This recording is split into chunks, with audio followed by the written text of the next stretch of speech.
कहते कुछ हैं और करते कुछ हैं, मुझे गुस्सा आ जाता है। मोहम्मद यूनुस ने भारत के साथ संबंधों पर क्या कहा है, तो वहीं दूसरी तरफ भारत को वो दोष भी दे रहे हैं। 13 जून क्यों खास है बांग्लादेश के लिए। जियोपॉलिटिक्स में बहुत कुछ चल रहा है, हमेशा की तरह जानने को मिलेगा बहुत कुछ। आइए जानते हैं इन खबरों को विस्तार से। बांग्लादेश की अंतरिम सरकार के मुखिया मोहम्मद यूनुस ने भारत को लेकर फिर गुस्से का इजहार किया। यूके के थिंक टैंक चैथम हाउस में बातचीत के दौरान कहा कि हम भारत के साथ बेहतरीन संबंध बनाना चाहते हैं। यह हमारा पड़ोसी है, हम उनके साथ किसी भी तरह की बुनियादी समस्या नहीं रखना चाहते हैं। यूनुस का ये बयान तब आया है जब बांग्लादेश उनके 9 महीने के कार्यकाल के दौरान चीन और पाकिस्तान के ज्यादा करीब आया है। वहीं भारत के साथ संबंधों में तल्खियां बढ़ी हैं। मोहम्मद यूनुस ने कहा कि मैं भारत के साथ बेहतरीन संबंध बनाने की कोशिश करता हूं, लेकिन किसी तरह हर बार चीजें गलत हो जाती है, क्योंकि भारतीय प्रेस से सभी फर्जी खबरें आती हैं और कई लोग कहते हैं कि इसका संबंध शीर्ष पर बैठे नीति निर्माताओं से है। इसी तरह की अन्य बातें। इसलिए यही बात बांग्लादेश को बहुत परेशान करती है, बहुत गुस्सा आता है। स्क्रीन पर इस वीडियो को आप सुन सकते हैं।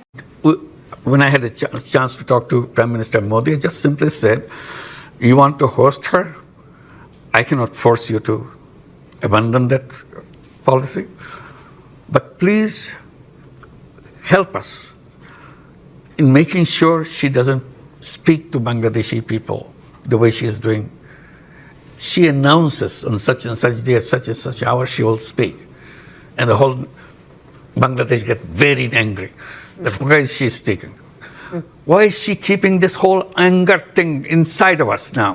उन्होंने आगे कहा कि हम बातचीत के लिए आगे बढ़ने की कोशिश करते हैं, लेकिन साथ ही बहुत सी चीजें होती रहती है, हम इससे दूर नहीं जा सकते। अगर मैं शांति से रहने की कोशिश भी करता हूं, तो अचानक वो कुछ कहते हैं और कुछ करते हैं, गुस्सा वापस आ जाता है। इसलिए यह अब हमारा बड़ा काम है कि हम सुनिश्चित करें कि हम कम से कम एक शांतिपूर्ण जीवन जी सकें, ये जीवन बनाए जिसका हम सपना देख रहे हैं। ठीक है, धन्यवाद। यूनुस ने यह भी कहा कि ऐसा कोई तरीका नहीं है जिससे कि वे अगली निर्वाचित सरकार का हिस्सा बनने में रुचि रखते हैं। जब एक पत्रकार ने जानना चाहा कि क्या प्रोफेसर यूनुस इस पद पर हैं और क्या वे चुनाव के बाद सत्ता संभालने वाली अगली लोकतांत्रिक रूप से निर्वाचित सरकार का हिस्सा बनने की इच्छा रखते हैं, तो उन्होंने कहा कि बिल्कुल नहीं, बिल्कुल नहीं। मुझे लगता है कि हमारे कैबिनेट सदस्यों में से कोई भी ऐसा नहीं चाहेगा। बांग्लादेश अवामी लीग के बारे में पूछे जाने पर यूनुस ने कहा कि इस बात पर बहस चल रही है कि क्या अवामी लीग को वास्तव में राजनीतिक पार्टी कहा जा सकता है, जबकि उस पर युवाओं की हत्या करने, नागरिकों को गायब करने और सार्वजनिक धन की चोरी करने का आरोप है। उन्होंने कहा कि क्या आप इसे अभी भी राजनीतिक पार्टी कहेंगे, तो ये एक बहस है, निर्णय नहीं। यूनुस ने कहा कि उन्हें लगा कि जब पूर्व प्रधानमंत्री शेख हसीना 5 अगस्त को देश छोड़कर भाग गई तो अध्याय समाप्त हो गया, लेकिन जो लोग देश छोड़कर भाग गए उनमें से किसी ने भी खेद नहीं जताया, लेकिन वे लोग उत्साहित हैं। खैर, अब जहाँ एक तरफ ये सारी चीजें आपने देखी, वहीं दूसरी तरफ आपको बता दूं, यूनुस का कहना है कि बांग्लादेश की इकोनॉमी जीरो हो चुकी है, जीरो से भी नीचे। बांग्लादेश को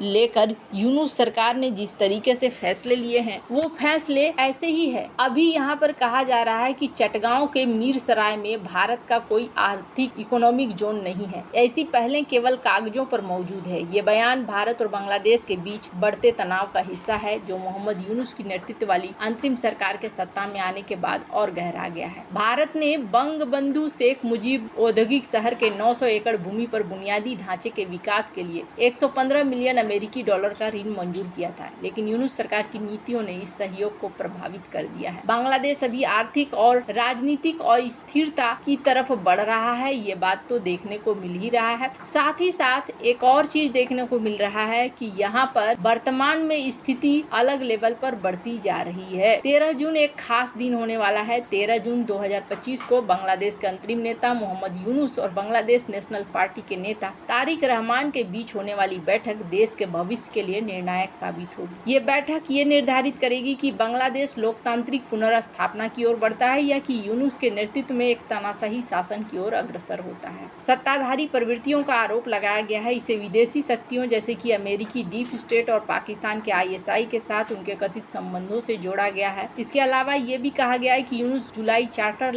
की योजना बना रहे हैं, जो बांग्लादेश के संविधान को रद्द कर सकता है, उन्हें असीमित शक्तियां प्रदान कर सकता है। बांग्लादेश का ऐतिहासिक बार बार राजनीतिक उथल पुथल लोकतंत्र के लिए संघर्ष से भरा रहा है, हर बार ऐसा ही होता रहा है। तो यहाँ पर ये भी बात होगी कि क्या राष्ट्रीय चुनाव 30 दिसंबर 2025 तक होंगे, चटगांव बंदरगाह को किसी विदेशी यूनिट को पट्टे पर देना है कि न देना है, म्यांमार के अराकान राज्य को कॉरिडोर सुविधा नहीं देना है, जनवरी 2026 में निर्वाचित सरकार के सत्ता संभालने तक कोई बड़ा नीतिगत निर्णय नहीं लेना है। यूनुस ने इन सुझावों को ठुकराते हुए अप्रैल 26 में चुनाव करने की घोषणा की, जो जनरल के दिसंबर 2025 के सुझाव के विपरीत था। इसके अलावा यूनुस ने चटगांव बंदरगाह को डीपी वर्ल्ड, जो कि अमेरिकी डीप स्टेट से को पट्टे पर देने पर विरोध में जनता से प्रतिरोध करने का आह्वान किया। ये सैन्य नेतृत्व के प्रति उनके विद्रोही रवैये को दिखाता है। कहा जा रहा है कि यूनुस का इरादा जुलाई चार्टर की घोषणा करने का है, जो संविधान को रद्द कर सकता है। ऐतिहासिक रूप से बांग्लादेश में सैन्य और नागरिक नेतृत्व के बीच तनाव असामान्य नहीं है। उदाहरण के लिए 1980 के दशक में जनरल हुसैन मोहम्मद एरशाद ने सैन्य तख्तापलट के माध्यम से सत्ता हासिल की और एक दशक तक शासन किया। उनकी सरकार ने लोकतांत्रिक संस्थाओं को कमजोर किया और विरोध को दबाया था। 13 जून 2025 की बैठक बांग्लादेश के लिए एक महत्वपूर्ण मोड़ हो सकती है। यदि यूनुस और बीएनपी के बीच समझौता नहीं होता है तो देश में राजनीतिक अस्थिरता और हिंसा बढ़ सकती है। अब यहाँ पर एक तरफ ये देखने को मिल रहा है, वहीं दूसरी तरफ बांग्लादेश स्टूडेंट लीग्स के अध्यक्ष सद्दाम हुसैन ने मोहम्मद यूनुस के नेतृत्व वाली अंतरिम सरकार पर गंभीर आरोप लगाए हैं। बीएसएल, जो अवामी लीग से संबंध है, उनका दावा है कि यूनुस सरकार पाकिस्तान की खुफिया एजेंसी आईएसआई और चरमपंथी संगठनों के साथ संबंध बढ़ा रही है, जिससे 1971 के मुक्ति संग्राम के विरासत को ठेस पहुंच रही है। इसके अलावा सरकार पर अल्पसंख्यकों, विशेष रूप से हिंदुओं के का सुरक्षा करने में भी असफल रहने की बात कही गई है। तो यहाँ देखने को मिल रहा है कि यूनुस सरकार के फैसले वैसे तो देश के लिए ठीक नहीं हो रहे हैं। ऊपर से इन्होंने ये भी कहा कि पूर्व प्रधानमंत्री शेख हसीना के बयान बांग्लादेश में लोगों का गुस्सा भड़का रहे हैं। उन्होंने ये बयान बुधवार को लंदन के चैथम हाउस में दिया। यूनुस ने कहा कि पीएम नरेंद्र मोदी ने बांग्लादेश की उस मांग नजरअंदाज कर दिया जिसमें भारत में रह रही शेख हसीना के ऑनलाइन भाषणों पर रोक लगाने की अपील की गई थी। यूनुस ने कहा कि मैंने पीएम मोदी से कहा कि अगर आप हसीना को भारत में रखना चाहते हैं तो हम आपको मजबूर नहीं कर सकते, लेकिन ये तय करें कि बांग्लादेश के लोगों को भड़काने वाला बयान न दे। जब यूनुस से पूछा गया क्या वो भारत ने किया वो आप चाहते थे, तो इस पर कहा कि नहीं। बकौल यूनुस पीएम मोदी ने उनसे कहा कि सोशल मीडिया है, इसे कंट्रोल नहीं किया जा सकता है। यूनुस ने कहा खतरनाक स्थिति है। भारतीय मीडिया पर फर्जी खबरें चलाने का आरोप भी लगाया। यूनुस ने कहा कि बांग्लादेश ने भारत सरकार को पत्र लिखकर हसीना के प्रत्यर्पण की मांग की। उन्होंने कहा इंटरनेशनल क्राइम ट्रिब्यूनल ने हसीना के खिलाफ मुकदमा भी शुरू कर दिया है। यूनुस के खिलाफ ही लोगों में अब धीरे धीरे गुस्सा बढ़ रहा है। बांग्लादेश में अब आम चुनाव कब होगा, इस बात पर भी चीजें अटकी हुई है। वैसे आपको बता दूं, बांग्लादेश को लेकर ये भी कहा जा रहा है कि जब भारत पाकिस्तान में टेंशन शुरू हो गया था, तब यूनुस चाहते थे कि बॉर्डर में कुछ झड़प हो और बॉर्डर में लड़ाइयां हो ताकि भारत को परेशान किया जा सके। और उसके प्लान को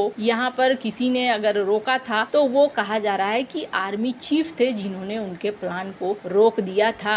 आम लोगों में भी उनके खिलाफ नाराजगी है। ऐसे में सरकार के विरोध से ध्यान हटाने के लिए यूनुस ने भारत के साथ सीमा पर छोटी मोटी झड़पें कराने की योजना बनाई थी। उनका मानना था कि इससे राष्ट्रवाद का माहौल बनेगा, लोग उनके साथ खड़े हो जाएंगे। इससे उनका बिना चुनाव सरकार में रहने का रास्ता साफ हो जाएगा। बांग्लादेश के सेना प्रमुख वकारुज्जमान ने इसकी जानकारी हुई तो उन्होंने यूनुस के प्लान को फेल कर दिया। अब यहाँ पर ये स्क्रीन पर आर्टिकल देख सकते हैं। क्या प्लान था? मोहम्मद यूनुस की भारत के साथ टकराव के प्लान में NSA खलीलुर रहमान, ISI के करीबी सेना के quarter master general lieutenant general Mohammad Faizur Rahman भी साथ थे। ये योजना बीते महीने बनी थी। ढाका छावनी के एक वरिष्ठ अधिकारी के अनुसार ये योजना ये थी कि बॉर्डर गार्ड्स बांग्लादेश सीमा पर आक्रामक रवैया अपनाएंगे, इससे तनाव बढ़ेगा, भारत के बॉर्डर सिक्योरिटी फोर्स के साथ झड़प हो जाएगी। योजना में BGB सैनिकों को समर्थन देने के लिए सीमा पर यूनिट भी तैनात करनी थी, लेकिन जनरल जमा ने उनके प्लान को फेल कर दिया। वैसे आपको क्या लगता है? इन सब मामले में आपकी क्या राय है? कमेंट कर जरूर बताएं। जल्द मिलते हैं अगले वीडियो में नई खबर के साथ।